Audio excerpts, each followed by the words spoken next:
Assalamu alaikum students. Myself Shahab sir, and today we are on fourth lecture on metallurgy. Metallurgy metallurgy ये एक science है, technology है. First of all we will see the definition. The science and technology regarding the extraction of a metals from ores and their purification for the use is called as metallurgy. तो metallurgy एक science है और कुछ technology इसके अंदर involve होती हैं जिससे मेटल्स को, फॉर एग्जांपल गोल्ड, सिल्वर और आयरन और डिफरेंट मेटल्स को हम उनके ओर्स से जो है तो निकालते हैं और उनको जो है तो प्योर फॉर्म में उनको कन्वर्ट करते हैं. क्योंकि हमेशा जो मेटल्स होते हैं ना, तो वो एक या तो वो इन्वायरमेंट से रिएक्ट करे हुए होंगे या फिर वो जो है तो अपने कोई प्रोडक्ट बनाए हुए होंगे और उन प्रोडक्ट के साथ वो प्रेजेंट होते हैं. तो उनको प्यूरिफाइड करेंगे और प्यूरिफाइड करके उसको यूज़ करेंगे. इसी को कहते हैं हम metallurgy. So metallurgy is the science and technology regarding the extraction of the metals को एक्सट्रैक्ट करना from the ores and their purification. खाली एक्सट्रैक्ट करने के बाद उसको प्योर भी करते हैं. To use for the use is called as metallurgy. तो और जो रहते हैं ना, फॉर एग्ज़ाम्पल चलो हम देखते हैं. ठीक है, मेटल्स.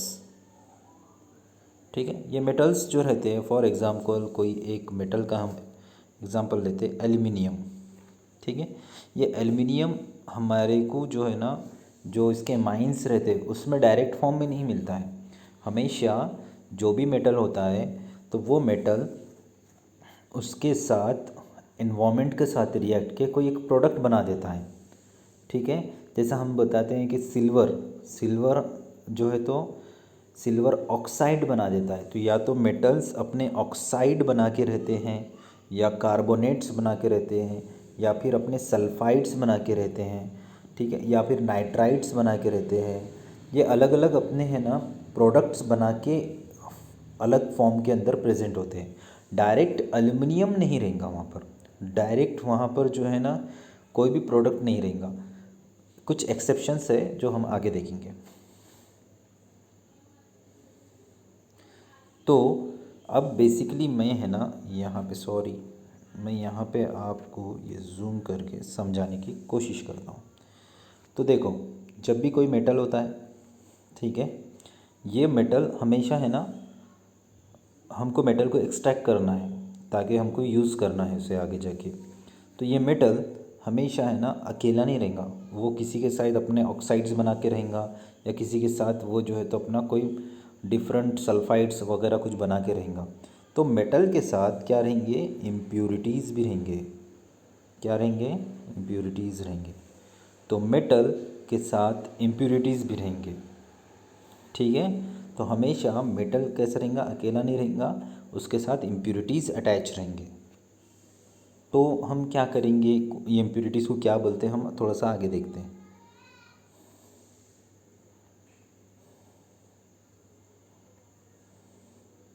सो मेटल्स कहाँ रहते हैं, उनके माइंस के अंदर. Most metals are being reactive, do not occur in the nature in free state but found in the combined state as their salt such as oxides, carbonates and sulphides and nitrates.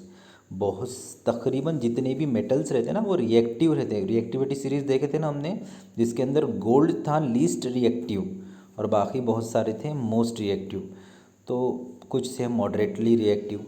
तो जो metals होते हैं वो हमेशा free state में नहीं होते, वो कंबाइंड स्टेट में होते हैं. और कंबाइंड स्टेट में वो किसके साथ होते हैं, ऑक्साइड, कार्बाइड्स एंड नाइट्राइट्स के अंदर. मगर कुछ अनरिएक्टिव मेटल्स रहते हैं, जिसका मैंने एग्जांपल दिया गोल्ड. ये जो है ना एयर से उसके ऊपर इफेक्ट होता है या ना वाटर से होता. तो ऐसे कौन कौन से रहते हैं, गोल्ड, प्लेटिनियम, सिल्वर समटाइम्स, ये है ना हमेशा फ्री स्टेट में रहते हैं.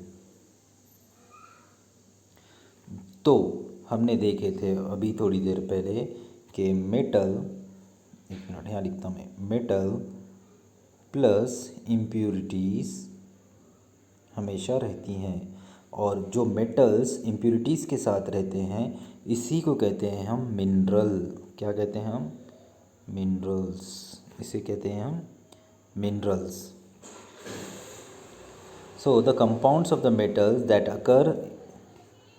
Occurs in the nature along with the impurities are called as minerals. तो मिनरल्स क्या होते हैं? मेटल के ही कंपाउंड, ठीक है। जैसा एल्यूमिनियम का रहता एल्यूमिनियम ऑक्साइड, ठीक है। तो एल्यूमिनियम ऑक्साइड और उसके साथ impurities, aluminium oxide plus impurities, ये दोनों मिलके जो बन जाती है उसको बोलते हैं हम मिनरल, ठीक है। The minerals from which the metals can be separated economically are called as ores। ऐसे मिनरल, तो थोड़ा सा और यहाँ पे जूम करके मैं एक्सप्लेन करता हूँ।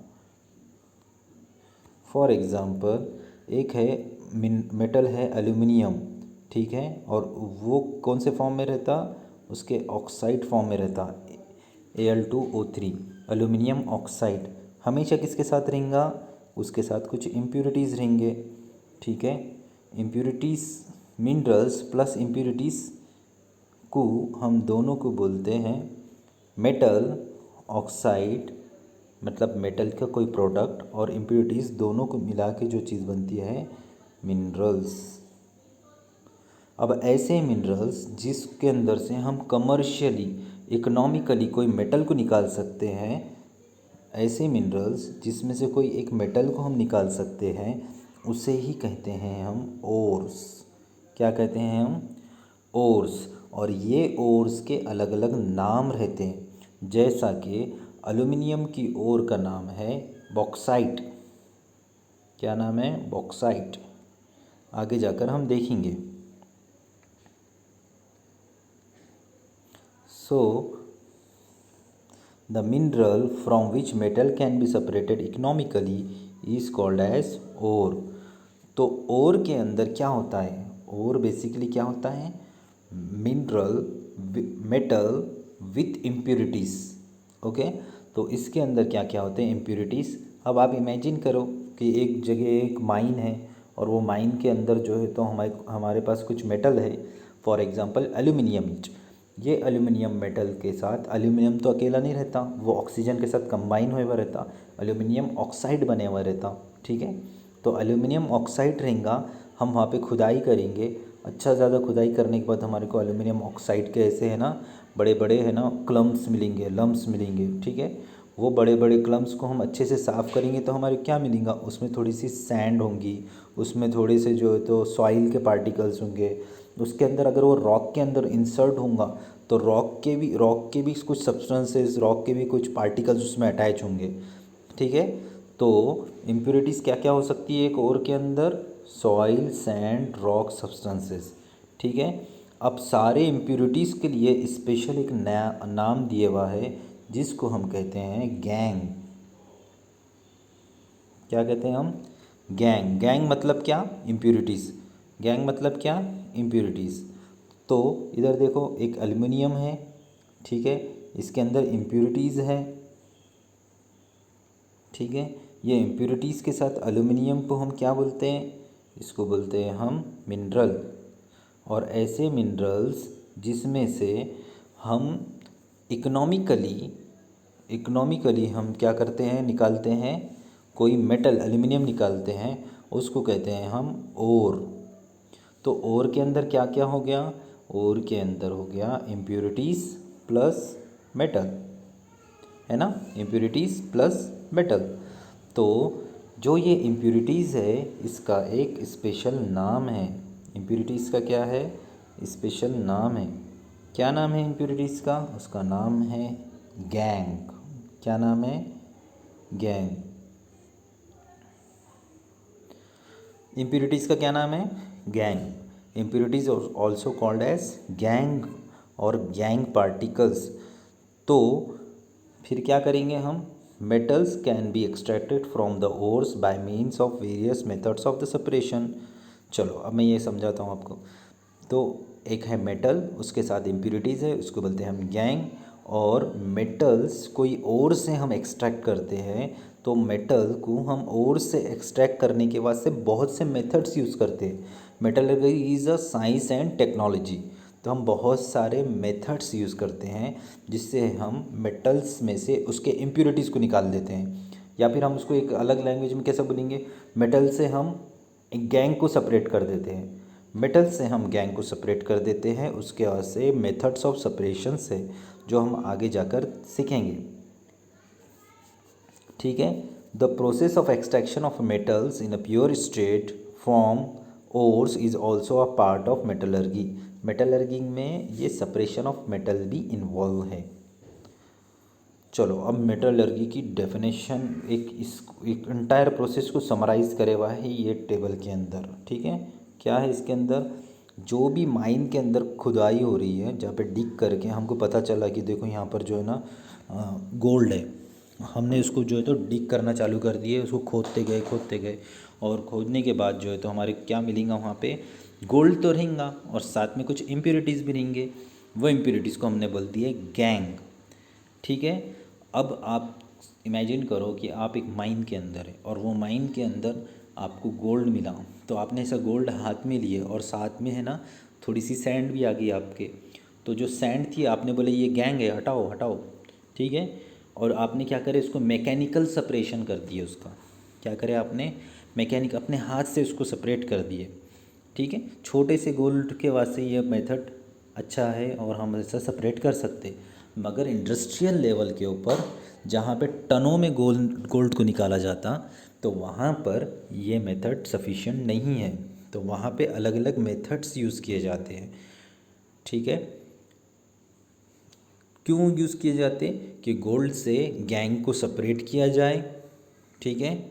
और सेपरेट करने के बाद उसका प्योर फॉर्म में उसको निकाला जाए, एक्सट्रैक्ट किया जाए, और जब वो एक्सट्रैक्ट हो जाएगा फिर और उसको फर्दर एकदम प्योरीफाइड करते दूसरे मेथड्स ऑफ प्योरीफिकेशन के थ्रू। हमारे पास गोल्ड हमने लिए, आप एक माइन में पहुंचे हुए हैं जहाँ पे आपने क्या करे, एक टोकरा भर के गोल्ड प्लस उसके साथ के इम्प्योरिटीज़ को एक टोकरा भर के आपने ले लिए। ठीक है। और उसको आप लेकर गए प्यूरीफाई करने के वास्ते, आपने उसको प्यूरीफाई करे तो क्या करे, उसमें से इम्प्योरिटीज़ को निकाल दिए। ठीक है। और वो इम्प्योरिटीज़ निकल गए, अब तो गोल्ड बच गया ना, मगर अभी भी ये गोल्ड एकदम रिफाइंड, एकदम प्योरेस्ट फॉर्म में नहीं है। उसको प्योरेस्ट फॉर्म के अंदर उसको लाने के वास्ते वेरियस मेथड ऑफ प्यूरिफिकेशन लगेंगे, और ये सारे प्रोसेस को हम कहते हैं मेटलर्जी। ये सारे प्रोसेस को क्या करते हैं, मेटलर्जी। तो समराइज़ करूं, समराइज़ क्या है, from ore we are extracting metals with and separating its from its impurities like gangue, and further we are purifying the metal with the help of different purification methods.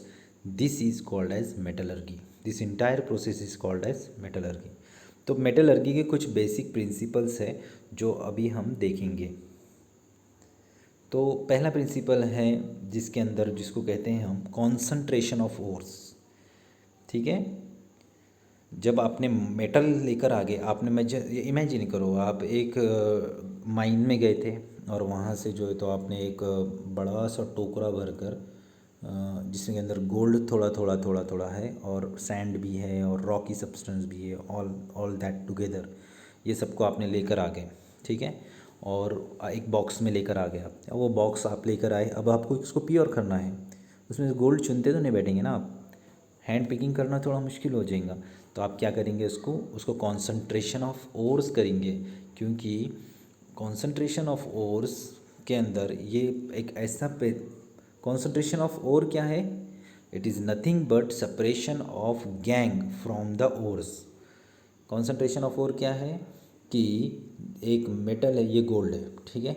ये gold के साथ impurities थे जिनका नाम रख दिया हमने gang. ठीक है। अब अगर हम ये गैंग को निकाल दे रहे हैं गोल्ड के साथ, गोल्ड से, तो इसको ही कहेंगे हम कॉन्संट्रेशन ऑफ ओर। इसी को क्या कहेंगे हम, कॉन्संट्रेशन ऑफ और क्योंकि gold plus gangue is called as ore, gold plus gangue is called as ore, so concentration of ore मतलब क्या, separation of gangue is called as concentration of गो ore, gangue को separate करने को ही हम कहते हैं कॉन्सेंट्रेशन ऑफ ओर्स। क्यों सेपरेट करेंगे, क्योंकि हमारे को इसके अंदर का मेटल होना, हमारे को गोल्ड होना, हमारे को इम्प्योरिटीज़ नहीं होना, गैंग नहीं होना। तो ये करने के लिए, कॉन्सेंट्रेशन ऑफ ओर करने के लिए, सेपरेट करने के लिए वेरियस मेथड्स आर अवेलेबल, ठीक है, जिनके नाम उनके अलग अलग इसके ऊपर डिपेंड करते हैं। हमने क्या करे, एक बॉक्स भरकर इम्प्योरिटीज़ और प्लस गोल्ड दोनों लेकर आए, उसको कॉन्सेंट्रेशन ऑफ ओर करे, मतलब उसमें से गैंग सेपरेट कर दिए, इम्प्योरिटीज सेपरेट कर दिए। तो ये इम्प्योरिटीज सेपरेट कैसे होती, कौन से मेथड्स है उसके, ठीक है, उसके बाद से बहुत से मेथड्स यूज़ किए जाते हैं। बट इसके अंदर इम्पॉर्टेंट फैक्टर क्या है कि उसके अंदर जो मेटल है वो मेटल कैसा है, क्या वो मेटल रिएक्टिव है, क्या वो मेटल नॉन रिएक्टिव है, क्या वो मेटल मॉडरेटली रिएक्टिव है, क्या वो मेटल ने किसी के साथ अपने ऑलरेडी प्रोडक्ट्स बना के रखे हुए हैं, इसके ऊपर भी कौन सा मेथड यूज़ होगा वो डिपेंड करता, नंबर वन। नंबर टू, और कौन सी चीज़ों पे डिपेंड करता कि ये मेटल जब हम एक्सट्रैक्ट कर रहे और सेपरेट कर रहे गैंग से, तो ये मेटल कुछ दूसरे प्रोडक्ट से तो दूसरा तो प्रोडक्ट नहीं बना देगा, इसके ऊपर भी डिपेंड करता। अच्छा, हमारे पास कुछ प्यूरिफिकेशन फैसिलिटी अभी कौन सी अवेलेबल है, इसके ऊपर भी डिपेंड करता। और क्या हम ये extraction of separation of gang कर रहे जिसके अंदर हमें ना कुछ ऐसे मेथड तो यूज़ नहीं कर रहे जो इन्वायरमेंट के अंदर पोल्यूशन करेंगे, इसके ऊपर भी डिपेंड करता। बट यहाँ पर हमारे पास कुछ मेथड्स दिए हुए हैं जो हम देखेंगे। फर्स्ट है सेपरेशन बेस्ड ऑन ग्रेविटेशन, याद रखो, separation based on gravitation, this is a first. इसके अंदर कुछ मेथड्स आते हैं। फिर उसके बाद आता है magnetic separation, that is a second. Concentration of ore के अंदर फर्स्ट क्या है, separation based on gravitation, second है मैग्नेटिक सेपरेशन, एंड थर्ड है फ्रोथ फ्लोटेशन मेथड। थर्ड क्या है, फ्रोथ फ्लोटेशन मेथड, और लास्ट है लीचिंग, क्या बोलेंगे हम इसको, लीचिंग। तो हमको पता चला कि concentration of ore that is separation of gangue from the metal is based, if we are talking upon, that are of four types: separation based on gravitation, second one is magnetic separation, third is froth flotation method, and fourth is leaching. Okay, so today we will see first method, that is this one, separation based on gravitation. हाँ, इसको अगर हम imagine करें तो इसके अंदर है ना ग्रेविटेशनल मेथड को यूज़ किया जाता है, ग्रेविटेशन के पावर को यूज़ किया जाता है। क्यों, क्योंकि मेटल होते हैं हमेशा हेवी, मेटल्स कैसे होते हैं, हेवी, तो वो ग्रेविटेशन की तरफ क्या होंगे, ज़्यादा पुल करेंगे वो, एज़ कम्पेयर टू इम्प्योरिटीज़, और इम्प्योरिटीज़ होते हैं हमेशा एज़ कम्पेयर टू मेटल, हमेशा they are less in weight, हमेशा वो कम वज़न के होते हैं। तो अब क्या करेंगे, मेटल्स जो है तो क्या होता है, हेवी पार्टिकल्स होते हैं मेटल्स के, और जो हमारे इम्प्योरिटीज़ है जिसका हमने अभी नाम रखा है गैंग, गैंग के जो है तो पार्टिकल्स हमेशा लाइट होते हैं, करेक्ट। तो एक लॉजिक समझिए, लाइट पार्टिकल्स से पहले, लाइट पार्टिकल्स क्या हो जाएंगे, पहले कौन से पार्टिकल्स नीचे सिंक होंगे, बैठेंगे जाकर, हेवी पार्टिकल्स, और लाइट पार्टिकल्स क्या हो जाएंगे, वो ऊपर हो जाएंगे, थोड़ा लेट होंगे। तो अब हम उसको कैसे सेपरेट करते, देखो, फर्स्ट है विल फ्ले टेबल मेथड। तो हम यहाँ यूज़ करेंगे ये विल फ्ले टेबल मेथड। देखो ये एक टेबल है बेसिकली, ज़रा मेरे तरफ कंसंट्रेट करने की कोशिश करो, ये यहाँ से यहाँ तक एक टेबल है जो है ना, अगर हम उसको देखेंगे तो वो एक समझ लो इस टाइप से, ऐसा स्लाइडिंग इस टाइप से टिल्ट करे हुआ है, ऐसा है वो, ऐसा। आप उसका साइड व्यू देख रहे हैं, इधर से देख रहे हैं आप साइड से, ठीक है। आप उसके जैसा, अगर मैं आपको बोलूँ कि आप मुझे देख रहे हो सामने से नहीं, मेरे कान की तरफ से, तो वैसे ये टेबल को आप देख रहे हैं साइड से, ये साइड से देख रहे, तो आपको टेबल ऐसा दिखेगा। ठीक है। और ये टेबल जो है ना, इसके अंदर ऐसे छोटे छोटे स्लिट्स बने हुए हैं। स्लिट्स, स्लिट्स मतलब खड्डे बने हुए हैं इसके अंदर, लंबे लंबे। ठीक है। और ये टेबल जो है ना, ये ऐसा ऊपर से है, इसके ये साइड में यहाँ पर ऐसे है ना, ट्रे है, ट्रे। और वो ट्रे के अंदर पाउडर्ड ओर लेके आते, जिसके अंदर इम्प्योरिटीज़ रहती और मेटल रहता। पाउडर ओर को यहाँ पे लाके वो वाइब्रेट हो के नीचे नीचे यहाँ पर आती। ठीक है। ये टेबल के इस साइड के अंदर एक इस टाइप का हाफ कटा हुआ पाइप के जैसा रहता, इस साइड ये ऐसा पूरा। ठीक है,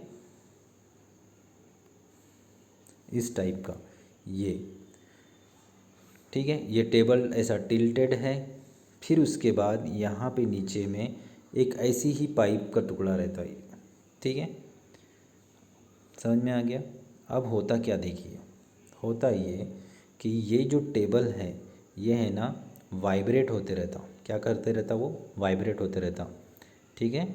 जैसा हमने देखो विनोइंग थ्रेशिंग देखे थे, विनोइंग, विनोइंग के अंदर क्या करते हैं वो, फार्मर होते हैं तो वो क्या करते हैं, जो है तो ऊपर ऐसा उठाते हैं, एक क्या बोलते हैं, सूप बोलते हैं अपने पास, वो उसको उठाते हैं, उसके अंदर जो है तो गेहूँ वगैरह कुछ रहते, सीड्स रहते और उसका हस्क रहता, ऊपर उठा के वो ऊपर से ऐसा छोड़ते हैं। तो एयर क्या होती, वो जो लाइट पार्टिकल रहते हंस के उसको लेकर चल जाती, और जो हेवी पार्टिकल रहते गेहूं के, वीट के, राइस के, उनको नीचे गिरा देती। सेम वे, तो जो हेवी पार्टिकल ये वाइब्रेट होने की वजह से यहाँ नीचे आ जाएंगे, और ये गैंग ये नीचे आ जाएंगे, सॉरी सॉरी सॉरी, जो हेवी पार्टिकल है वो, जो हेवी पार्टिकल है वो नीचे ये स्लिट्स के अंदर जमा हो जाते जाएंगे, क्योंकि वो वाइब्रेट हो रहा, और स्लिट में जमा होके वो इस टाइप से रखे हुआ है ये टेबल, कि इधर जो प्रेजेंट अपना पाइप है, वो पाइप के अंदर जो है तो ये स्लिट्स में के जा के हेवी पार्टिकल्स जमा हो जाएंगे। तो अब ये प्रोसेस होता कैसा, अभी तो स्ट्रक्चर समझ में आया। एक वाइब्रेटिंग टेबल है जो वुडन का है बने हुआ, जिसके अंदर ऐसे स्लिट्स है, और जो कि एक इंक्लाइन, देखो यहाँ पे एक एंगल बना, ठीक है, ये एंगल बना इसके साथ अटैच है, और ये साइड में एक ऐसा हाफ पाइप है। ठीक है, और एक हाफ पाइप यहाँ पर भी है। ठीक है, ऊपर ट्रे है जिसमें पाउडर और आ रही इधर से पीछे से। इसके ऊपर एक पाइप है वाटर का, जो क्या करता, स्टीम को जो है ना ऐसा इधर है ना, इधर से स्टीम है ना नीचे इसके ऊपर पाउडर्ड ओर के अंदर, पाउडर्ड ओर को क्या करता, गीला करते रहता, मॉइस्ट करते रहता। मॉइस्ट करने के बाद ये लिक्विड फॉर्म में इधर नीचे आ जाती। ठीक है, वो जो सारा मिक्सचर है। उसके बाद ये टेबल तो वाइब्रेट होते रहता, तो पानी के साथ लाइटर पार्टिकल इधर नीचे नीचे नीचे आ जाते, और ये हो जाता गैंग, यहाँ पे जमा हो जाता गैंग, और इधर से वो सेपरेट हो जाता। जो हेवियर पार्टिकल रहते वो पानी के साथ फ्लो नहीं करते, वो स्लिट में अटक जाते, और ये चूँकि ये वाइब्रेट होते रहता, वो हेवियर पार्टिकल्स यहाँ जाके जमा हो जाते, यहाँ जाके जमा होते, यहाँ पे कॉन्सनट्रेटेड ओर आ जाती, मतलब हमारा मेटल आ जाता, उसको निकाल लेते। ठीक है, यही है विनफ्लेस method of table method. Next method हम नेक्स्ट वाले लेक्चर में देखेंगे इंशाल्लाह। Thank you.